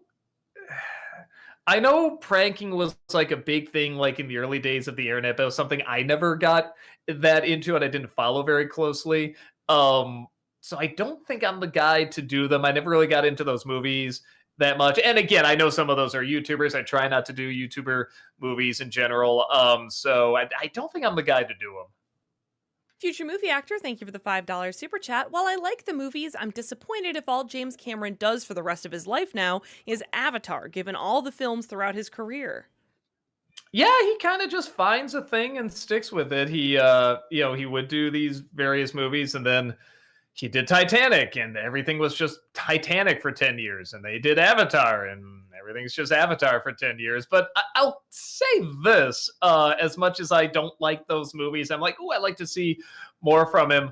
The guy's put in his time. I mean, he's made these amazing cinematic accomplishments, and the fact that they're action films and they're still regarded as like, wow, like these great, achievements, I think is even more impressive. So yeah, it's not something where I'm like, come on, give us the real stuff. I'm like, you've earned it. You've earned the right to make crap. Fade Alchemist, thank you for the raid. Welcome on in, Raiders. Thank you. Bryce, over on Twitch, sorry. Bryce, thank you for the $8 super chat. As a born and bred New Zealander, I have to ask, why do you hate our hometown hero, Russell Crowe, so much? I don't hate him. I'll say this. In the early days, he was seen as this great actor. And I was like, it was kind of like Kevin Costner. I'm like, I'm not seeing it. I'm just seeing this stoic sourpuss who's not very interesting. But then I saw Master and Commander. I love that. And he's phenomenal in it. Then I saw American Gangster. He was equally wonderful. And they just kind of got better and better. And then Craven happened. And it all went to crap. But no, I see now, like, that he really can be very, very talented. But I mean, the stuff that he's known for, like, I don't know, Gladiator, and I don't know what even is the other stuff. Like, people, it's always Gladiator, and he's not awful, but I don't think he's very interesting. The whole movie, I don't think is honestly that interesting. It's just sort of I just want to watch a guy movie kind of thing, and it's like, okay, it's fine for that, but that's about it. But people act like it's like this masterpiece, which I think is really weird. But I have seen him great in some movies, certainly. So no, I definitely don't hate him, but it is easy to make a few jokes about him. Brady, thank you for the $5 super chat. Heather, marry, kiss, kill between Doug, Malcolm, and Walter. I'm sorry, but I'm not doing that with my friends and coworkers. I'm sorry. I feel like that's a pretty fair boundary to draw. I think it's very fair. Chase, thank you for the $10 super chat. Got the perfect VeggieTales suggestion. The very first VHS where Junior hallucinates. Bob and Larry crash in his room to summon monsters, demons, even a Frankenstein monster Junior was afraid of to scare more. I think I did write down somewhere the first VeggieTales movie. I think there's only one, or are there a couple? I'm not sure. So I'll probably do that. That'll probably be the first thing I see whenever I check it out. Mason, thank you for the $5 super chat. With you recently having reviewed a handful of Pixar films, have you thought about reviewing Monsters Inc., Ratatouille, Inside Out, and Onward? Maybe. I do like talking about them. Yeah, I don't know what the next one will be. I mean, I guess I gotta do Toy Story 2 at some point, because first Toy Story did pretty well. Mm-hmm. Yeah, I don't know. Ratatouille would be interesting, because I don't think that's like quite the flawless film everybody says it is, but the good moments are just so good, and like the artistry in it is so cool. So yeah, I'll probably get to some of those at some point. JL, thank you for the 500 bits. I saw the Fortnite trailer. Looks pretty cool, and we better get a Tommy Oliver Master Morpher mode for the game. I don't know if it'll be a mode, but I think we'll get a skin for sure. I thought it was like a Fortnite movie. I'm like, what? I didn't even know they were making this. Like, no. Okay, The new season. The new season. It's gonna be Power Rangers. Ooh. Maddie, thank you for the $10 super chat. So I always suggest this commercial when you ask, but haven't seen it yet. Have you ever seen the commercial commercial So Funny Face Drinks from the 60s by Pillsbury? The OG one is wild. The history is cool too. Pillsbury commercial. I guess not. I'll try to check it out. Alexander, thank you for the 500 bits. I know you've said Laura Linney is one of your favorite actresses. In my opinion, her best acting is in the show Ozark. She's absolutely chilling. I started Ozark. It was fine. I just, for some reason, didn't keep going with it. It just didn't grab me quick enough. And my wife finished the rest of it and said it was really, really good. Probably my favorite thing.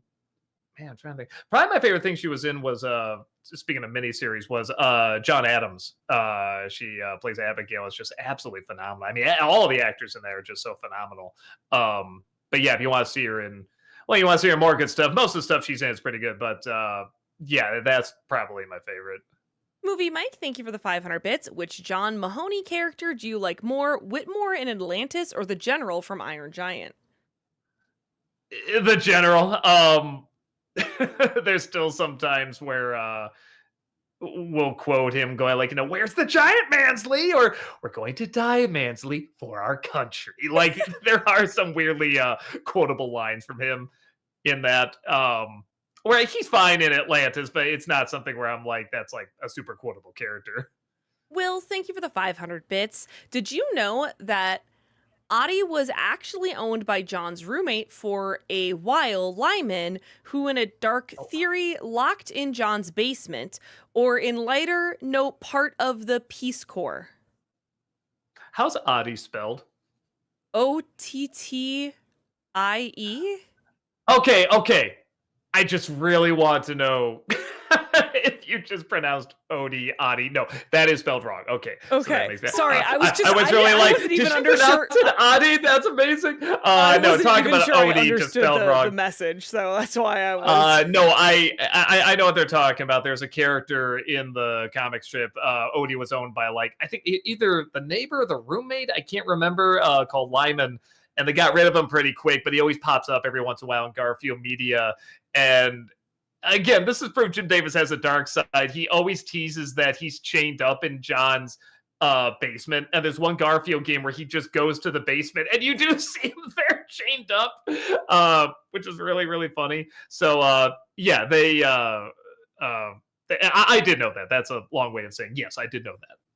JL, thank you for the 500 bits. And Jurassic World Rebirth, like me, did you care at all for any of the new character?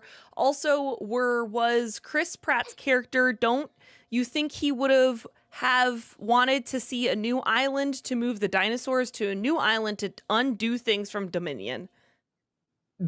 I mean, the writers clearly don't care. Why should I? No, I actually did get into for a little bit Scarlett Johansson and I always forget his name.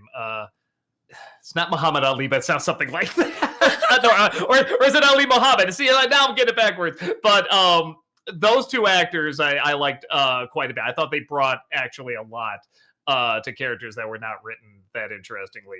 That their performances brought quite a bit. So does that count as liking those characters? I guess a little, but I think it's more like the performances from them. Sailor Aaron, thank you for the 500 bits. Hello, Doug and Heather. Happy Wednesday to you both. Have any of you seen K-pop Demon Hunters on Netflix? Sony Animation did it. I was surprised by it and ended up loving it and want more of it. Your thoughts if you have seen it? Love it. Yeah, I liked it quite a bit. Not as much as the Spider-Verse movies, but I'm not shocked it took over as much as it did. The songs are great. It's a legit pretty good story. It's told in that, I don't want to say in that K-pop style, but like it is a musical. They do incorporate it into the story. The songs are good. And it does work in a lot of tropes of like anime and Korean soap operas and of course K-pop stuff. So yeah, no, I thought it was very, very clever. Jace, thank you for the $10 super chat. I have a challenge for you. Remember, your top 11 movie themes was Back to the Future. I got one that will beat that in less than 4 seconds. YouTube, The Seventh Voyage of Sinbad, opening credits in stereo. Enjoy. I mean, there's a couple. Are they talking about the original or the animated one? I don't know. Just says The Seventh Voyage of Sinbad, opening credits. Sinbad opening credits. I won't watch it now, but I will watch it later. Oh, it is the original. Okay. All right. I remember seeing this about like years ago. So yeah, I'm down for hearing some cool movie music. Absolute Cinema, thank you for the $5 super chat. Can you do an NC review of Goosebumps 2015 for Nostalgiaween? And can you start playing Lego Batman 1 through 3 on Twitch? Probably not. We'll see about Goosebumps. It just doesn't grab me, and the movie didn't grab me that much. But there might be a crowd for it, so I might check it out. And Lego Batman, probably not. We have so many other games we want to get through, but we'll see. We'll see if maybe we can add to the list. Berserker fan, thank you for the $5 super chat. Will you consider reviewing and or making a video about the 1981 Canadian film Scanners? That's the infamous head explosion at the beginning of the film. I just started watching that this year. But I haven't finished it because to me the movie was really really boring except for the few times where it is so not where it is like just the craziest friggin' thing I've ever seen and it's amazing and it just goes back to boring again. So I should finish up the movie. I did see that scene, which I know that scene, I know it's coming at some point and it still caught me off guard. I just think that's amazing. So I should finish it at some point. Jace, thank you for the $5 super chat. I'd love to see you sweat through a review of Disney's Rocket Man trying to explain the botched language when singing He's Got the Whole World in His Hands. I did Disney December on it. I think I got all my thoughts out there. Brady, thank you for the $5 super chat. I'm on chapter 15 of my book at about 25,000 words. Well, congrats. Congrats. Keep moving. Movie Mike, thank you for the 500 bits. In Jaws, what do you think of the final battle between the shark and Brody? It's great, especially when I think everybody knows the production problems, the film had, but yeah, I know there's a lot of. It's weird because there's both praise and complaints about the shark at the end and how it looks, and I think both have merit to it. That on the one hand, holy smokes, for the way that thing had to operate and the way they shot it and moved, man, they did a pretty good job. On the other hand, yes, does it look like a mechanical puppet? Very obviously at times, especially when it actually goes like on the ship like that. I was like, oh, that looks pretty bad. So it's still a great scene. It's still awesome, but and intense. But yeah, I get both sides when they're saying the shark looks great and it also doesn't look great. Movie Mike, thank you for the 500 bits. In Steven Universe, when there are flashback episodes, what do you think of the romance between Steven's parents? I like it. It's believable. And they have chemistry. I think part of it is I never got. He's fine. I just never got too much into Steven's dad. He's a perfectly fine character and he does what he's supposed to do, and you do believe the chemistry and everything. I just found Rose so much more of an interesting character, and part of that is, I'm sure, because you don't see her and what happens to her and everything. So just the way they talk about her and romanticize her to such, it's fun figuring out, well, how much was real and how much was them looking back with literally rose-colored glasses. So, I think that element is just far more interesting than the father, but I think that's intentional as well. I think he's just supposed to be the guy, just the other guy, kind of thing. So, that's a long way of saying it's good. Max, thank you for the $5 super chat. Hey Doug, would you ever consider reviewing Beowulf 2007? I never have seen it. Rob saw it and said it's just so insane. It's pretty fun. So one of these days I should sit down and give it a chance. Shouting Joker, thank you for the 500 bits. What is a movie or TV show that legit gave either of you nightmares? For me, it was Smile 2 because of all the imagery. That's a very scary movie. Yes. Boy, I don't know. I don't. Do you want some young Heather lore here? When Please. I was little, I was so scared of the cone heads. I don't know what it was. I saw my parents watching SNL one time and it was the cone heads, and then I had nightmares about them for like months. I was terrified of the cone heads. Okay, because here's the thing. A lot of stuff just as a kid, because I liked, as you can tell, I liked seeking out, scary stuff. Something that did stay with me, though, and this is why I still stand by, this should be an R, is a lot of the imagery in Raiders of the Lost Ark. Oh, yeah. I think that has some very, very scary imagery, far beyond a PG. I know PG-13 didn't exist yet, but it's like, that is clearly an R. I don't know what people are talking about when they're like, well, if it was a PG-13, we give it that. No, it should be an R. JL, thank you for the 500 bits, and catch me if you can. What do you think of Frank and Carl? Do you think Carl should have helped Frank out instead of sending him to prison? uh, okay. It's like, no, in both versions, no, he should go to prison. Especially when he's a doctor. You know, if he's like, oh, pretending to be a pilot or do all this stuff, shenanigan. But when he's pretending to be a doctor, that's people's lives on the line. That little piece, he should go to prison.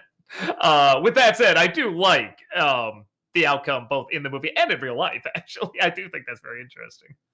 Simple and Pain, thank you for the $10 super chat. Hello, Doug. I love your videos so much. Your videos have helped shape my humor and ways of knowing what is a good flick from a bad one. Far Cry 5 would be fun for you, I think. Just a random thought, FPS.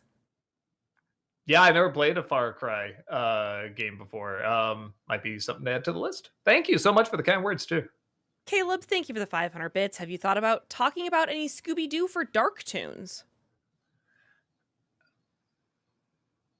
Like some of the imagery I could see, like haunted houses and stuff like that. But I mean, Scooby Doo is not often praised for its image, its artistic merit. You know what I mean? It's Yeah. more, like part of the charm is that it's made on the cheap. But probably not. Also, I'm just not doing dark tunes anymore. But yeah, no, maybe there's like a dark episode of Scooby Doo out there that maybe I just haven't seen. JL, thank you for the 500 bits. Do you think Star Wars The Original Cuts should be widely available, and have you checked out the Team -1 prints that they have archived and saved?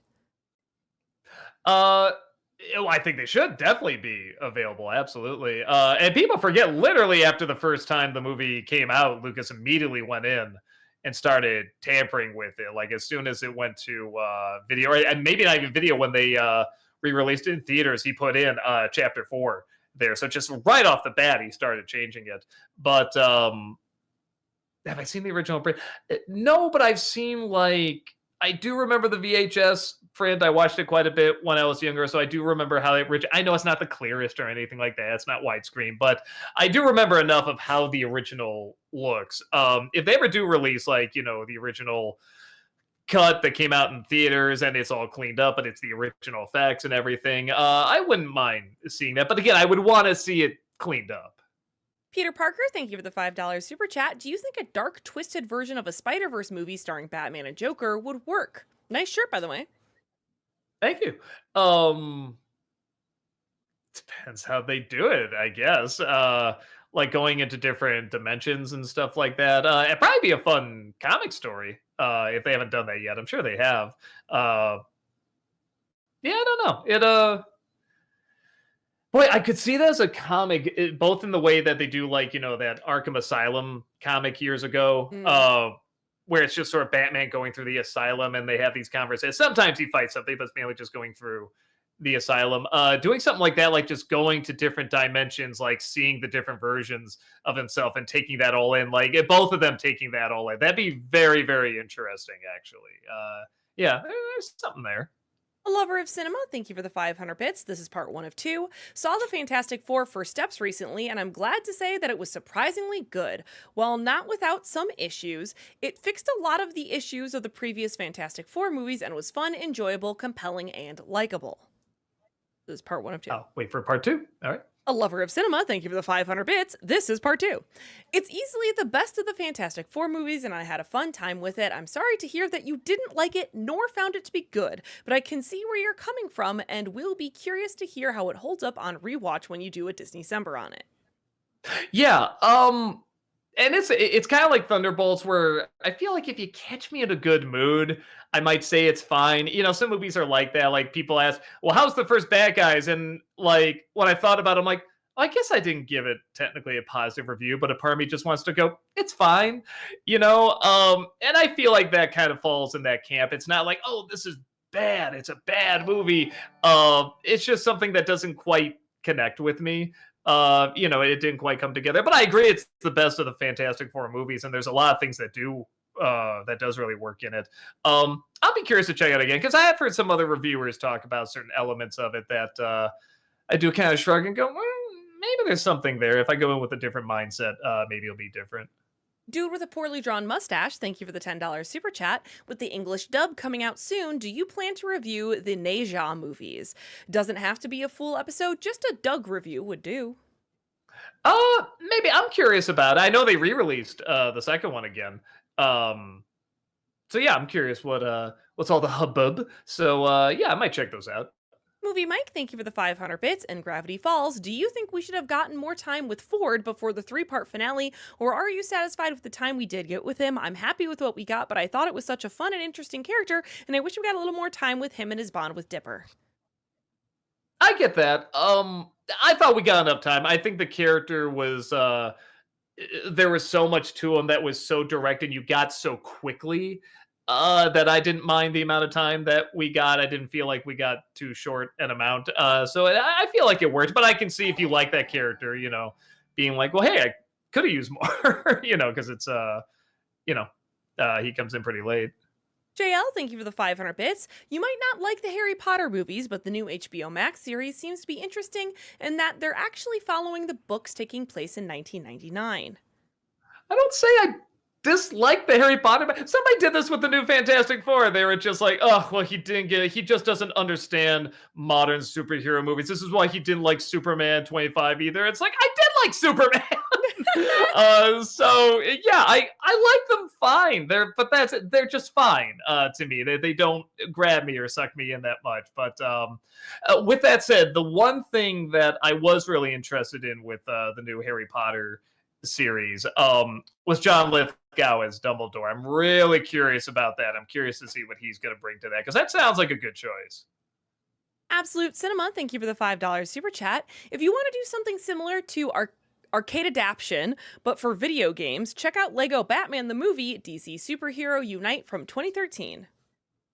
All right, I might check that out, and I am gonna do more of those, the arc adaptations. Thank you. I know I said it wrong. Yeah, no, it took me a long time. I wrote it out, and I had to say it something like 5 times in a row before I actually said. And this is even arc adaptation. See, it's still hard to say.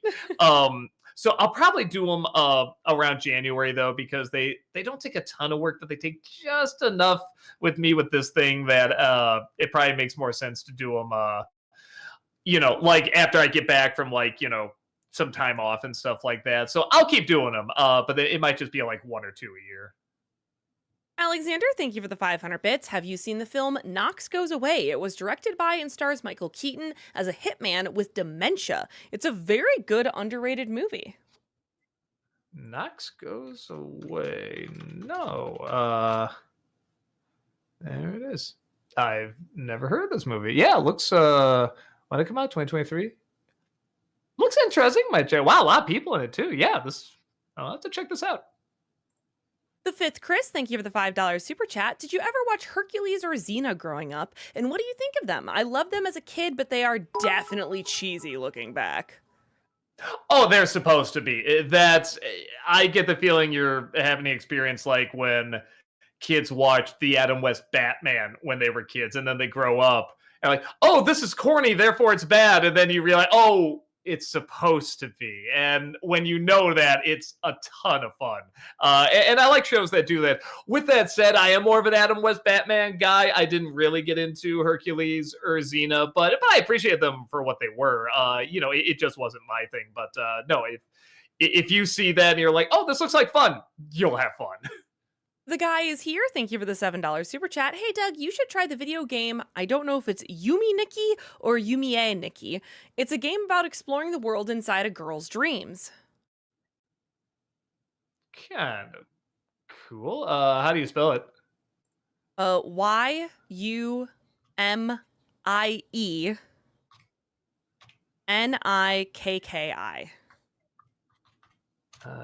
Game. Let me see. I love one. Oh, it's how outright. See, I thought it was something where it was like, like the cool imagery and everything, but it's a very pixelated. It's like a 6-bit Nintendo game. I mean, it does look kind of creative. we'll see. I really like games like that. I like this one called Nevermind. I had it for VR, and it was just the coolest experience. So yeah, I am a kind of a sucker for those kinds of games, but that one doesn't quite look up my alley. But maybe there's something there, and I'll look more into it. Brady, thank you for the $5 super chat. Your viewers will hit the like button. You will subscribe. Yeah, now they have to. I did the finger thing. Sailor Aaron, thank you for the 500 bits. So recently I wrote a theory on one of my favorite shows, Stranger Things and Don Bluth animation, and how it will connect to this final season, especially to one of the characters. His works have been shown throughout the series. Has that? Remember Dragon's Lair? Maybe you're right. Actually, I'm really curious now. Yeah, I never bothered to look that up. Huh? I'll look it up more. Future movie actor, thank you for the $5 super chat. Couple of years ago, watched both seasons of Hi Honey, I'm Home, and think it was actually real clever and deserved more of a chance. Catchy Rupert Holmes theme too. Really? See, I remember. Maybe you're right because I remember seeing that as a kid and us just being like, "Oh, this is awful." But maybe it was one of those things where we just didn't catch up. Maybe it was a type of humor that was have its time. What's it called again? Just Hi Honey, I'm Hi Home. Honey, I'm Right? Home. Yeah, man. I would be curious to watch that again. Yeah, I'll see if I can find that and watch some episodes. I'll see if I agree with you. Future movie actor, thank you for the $5 super chat. Made an NC Reviews 1996 and Movies playlist now too. Not making it public until next year though, since it'll mean all movies from that year will be 30. Yeah, man, it's weird to think, right? Crazy. It's so odd. Yeah. Static, thank you for the $5 super chat. Hey Doug, I hope you and everyone are doing great. Have you ever imagined yourself as a film professor? You have such a passion for film, I can see. Uh,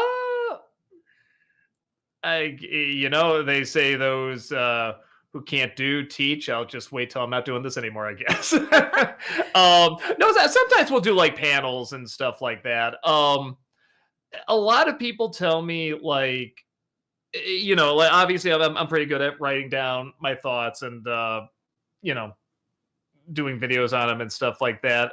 But there's also a lot of people that tell me they just like chatting with me and about this stuff. And when I was doing when I was planning out the reviews more like Untitled Review Show and stuff like that, like at first they were mostly written, and then Rob said, well, a lot of people say what they like is that it does sound like you're kind of saying it on the top of your head, and then when you hit something that's like really pointy, it's like, oh, that just sort of it came out there, kind of like when people do podcasts and stuff. So I guess a lot of people say I'm pretty good at that. I guess that's kind of part of being a professor too, isn't it? It's like half written, but you're also talking, you're also improvising a little bit. So I don't know. Yeah, I guess that's a long-winded way of saying I don't know. Maybe. The guy, thank you for the $7 super chat. Hey Doug, what's your thoughts on the comic Watchmen? If you haven't read it, then what do you think of the movie? Oh, I've read it. It's very. I'll say this. I saw the movie first. I probably should have read the comic first. And I liked the movie. I didn't think it was spectacular, but I liked it. And I read the comic, and I was like, boy, this is really interesting, but I didn't quite know what to make of it. And when I looked at when it came out and what comics were like before that and everything, I'm like, okay, now I see why this is like a really brilliant piece and why this is so smart. And I could also see the different reactions to the movie, whether pro or con. So yeah, I like them both. It's not one that I like, eat up. It's not like one of my personal favorites, but I can definitely see the impact it had and why it is very important. On a Joker, thank you for the 500 bits. What do you think of this scene in a recent movie? Thanks for looking after my dog, Beach. Boy, said Happy Gilmore 2. I can't remember which one it is. I'm so sorry. Brady, thank you for the $5 super chat. This is my offensive super chat. Be offended by it. I'm very offended that you're telling me to be offended. Does that even work? I don't know. We're reaching offenception. JL, thank you for the 500 bits. Speaking of Avatar, did you happen to catch the re-release in theaters? I'm shocked they took the film off of Disney Plus when they did that. I mean, do you think I'm a guy who's gonna see the re-release? I will say that the when I saw the second one did give me at least visually what I thought the first film would be. I really was blown away by the technology in the second one. But yeah, I'm never gonna watch any of those movies again unless I have to review them.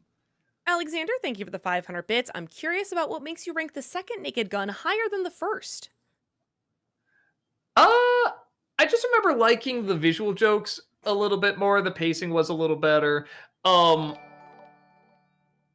Visually, I kind of liked a little bit more. That is the one thing. Each film visually gets better and better looking, which is nice. And I think with the first movie, even though I really liked it, um, I do remember there being some slower moments. And the second one, I feel like was just kind of paced a bit. Just the amount of times I got a laugh and the amount of times it would cut to something different going on. It always kind of kept my interest. Like there weren't really many boring moments in that one.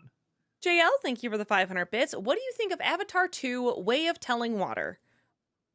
Way of Telling Water. Well, I did do an Untitled review show on it. You can check that out. I didn't like it, but I definitely acknowledge the technology around it, the visuals around it were phenomenal.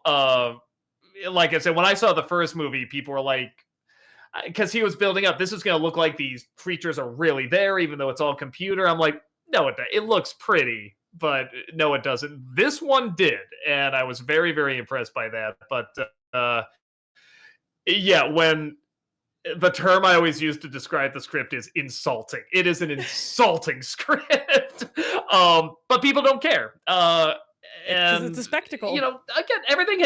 Yeah, no, everything you said, Heather, is totally fair. I Mhm. totally get that. But yeah, oh, I wish there was a good script with it. We're going to have to pick up the pace just a little bit here. Got it. A lover of cinema, thank you for the 500 bits. Will we see a video where we hear Rob talk about his thoughts on the Fantastic Four First Steps with you? I'm asking because I really enjoyed the video where he talks about his thoughts on James Gunn's Superman with you. Uh, he hasn't seen it yet. I don't know if he's in a rush to, so we'll see. JL, thank you for the 500 bits. Did you ever check out the monologue called I Am Not Batman? Yeah, that was really good. Just what else can you really say? Just it's damn good. Scarfy, thank you for the $5 super chat. Hey Doug, I wanted to know if you ever have considered talking about Cartoon Saloon's films, that is The Secret of Kells, Wolfwalkers, etc. um, I don't know what I would add to them. I really do like them, but I just don't think I could add that much. So we'll see. James, thank you for the $5 super chat. Doug, M. Night Shyamalan's next film is Remain, which is based on an idea he came up with Nicholas Sparks, who is doing a book of the story. Odd combo. Yeah, I'll definitely see it. JL, thank you for the 500 bits. Did you miss Blue in Jurassic World Rebirth? Yeah, I think Brad brought that up, and I'm like, oh yeah, actually, I did like Blue. That's probably the best character in all the new movies. Mr. Quack, thank you for the $5 super chat. Hey Doug, have you have you ever thought of flexing your operatic pipes as a guest star on Has Been Hotel or Hell of a Boss? Oh yeah, I'm sure I just walk out. They're like, oh, the Doug Walker is here. Oh please, bless us with your singing voice that is known throughout the internet as being angelic. Yeah, not likely. Brady, thank you for the $5 super chat. Heather, marry, kiss, kill between Johnny Depp, Keanu Reeves, and Ryan Reynolds. Okay, I'm definitely marrying Keanu Reeves because he seems like he's going to treat any woman he's with like the queen she is. I will kiss Johnny Depp because I feel like that's going to be an experience. And that just leaves Ryan Reynolds RIP. Icy, thank you for the $5 super chat. Doug, can you give a shout out to the kids of Gaza and Palestine? Hi. JL, thank you for the 500 bits. Did you ever watch The Conners, and what do you think, or did you just stop after Roseanne was canceled? I tried the first episode. I couldn't get into it. And then when I heard they brought Matthew Broderick on too, I'm like, I don't think I'm gonna dig this. Mr. Quackerjack, thank you for the $5 super chat. I think maybe they didn't know the thing about the unpinned because it's the same question again about being Oh. having operatic voice and being on Has Been Hotel or Hello Boss. Nate, thank Oh, you for there the you $5 super chat. Any thoughts on doing a proper NC on Fantasia, since you said it's your favorite Disney film and it's a really unique and creative masterpiece? It is, again, I don't know what I could add in Nostalgia Critic review, though. It's an interesting challenge, though. We'll see. Chibi Hime, thank you for the $5 super chat. Hi Doug, who's your favorite Hell of a Boss character and why? Also, you should check out the Angels of Death anime/game. The plot is insane. Okay, I think, I always say, is it Stolas? Is that the Owl Prince? For Hell of a Boss? Uh, Yeah, yeah, they say Hell of a Boss or Has Been Hotel. they said Hell of a Boss. Okay, yeah, him, and I do like the main guy too. That's the other one I always forget. Blitz. Is it Blitz? Is that his name? Mhm. Yeah, I like him too. Nate, thank you for the $5 super chat. Have you considered doing NCs on the Free Willy sequels, since 2 and 3 both had some good moments? Plus, Gene Siskel only liked Free Willy 3. I remember seeing that review. Probably not. I don't know how good the first one does. I don't know if the audience is still there. Nate, thank you for the $5 super chat. Would you ever do an NC editorial on the Scooby-Doo masterpiece Mystery Incorporated, which is arguably way better than Zombie Island? Well, that's a show, isn't it? If I'm right. Maybe not. I'll look into it. If it's a show, I'm not gonna have time. Pink Mod Child, thank you for the raid, or Thank you. sorry. I read it wrong. I'm sorry. Thanks for the raid on Twitch. I have a hard time reading your username. JL, thank you for the 500 bits. Heather, what would Krillin's girlfriend Marin think of Android 18? I'm not gonna lie, I don't remember Marin. Mm, I'm so sorry. shame. Shame. I We're don't. both I terrible don't. fans today. I know we are. Okay. We do have 5 minutes here then. Woo! All right. Okay. Nice. I thought we would make it, but I just got a little nervous at the end there. Oh, good. Okay. Power Gamer over on Twitch says, so I felt like I need guidance in my life, so I've decided to turn to a television show with a group of loving, wholesome characters that I should clearly imitate in real life. I'm now on season 3 of It's Always Sunny in Philadelphia. Great show. Oh my god, I love it. I haven't seen the last episode that came out because we're watching King of the Hill now, the new King of the Hill. But yeah, man, I love that show. It's so great. Harvey over on YouTube asks, will you review Sleeping Beauty? Yeah, that's one of those. I'm trying to space out the Disney films because I do review so many, but that's one I think would be very interesting to talk about. Gabriel says on Twitch, Michael Bay's directorial debut, Bad Boys, with Will Smith and Martin Lawrence, turns 30 this year. Any plans on doing an NC on it and explain how Bay's directing has evolved over the years? Evolved. I mean, in some ways it has. It's definitely got more exploitive, and there is an art to that. He has turned it into an art. I remember liking Bad Boys quite a bit, though. I remember it being fun. I don't know. Might be an idea. We'll see. Bat fan over on YouTube says, thoughts on American Gangster? I really liked it. It's one of those movies people were talking about when it came out, and then people don't discuss it that much anymore. It's like, I guess I can kind of see why. It's just a good story, and that's kind of it. But I don't know. I remember really getting to the acting and the style. I remember being really sucked into it. Yeah, I remember really, really enjoying it quite a bit. Elite over on Twitch, I almost said YouTube instead, says, greetings, Doug and Heather. Hope you're both well. So, Doug, if you aren't the biggest, excuse me, if you aren't the biggest Garfield fan, then what is your absolute favorite character / franchise? Back credit card, perhaps? Ah! Character or franchise? I mean, probably Batman, I guess. Like my favorite two shows, it's always a toss up between Daria and Avatar. But in terms of like, man, what world can I get sucked into all the time? I've seen so many different interpretations, and I love watching them, and I always look forward to more and stuff. Probably Batman. Jim Bob over on YouTube says, hey Doug, would you consider doing a Disney-cember of Milo Murphy's Law, which was an animated series that was made by the creators of Phineas and Ferb and stars Weird Al?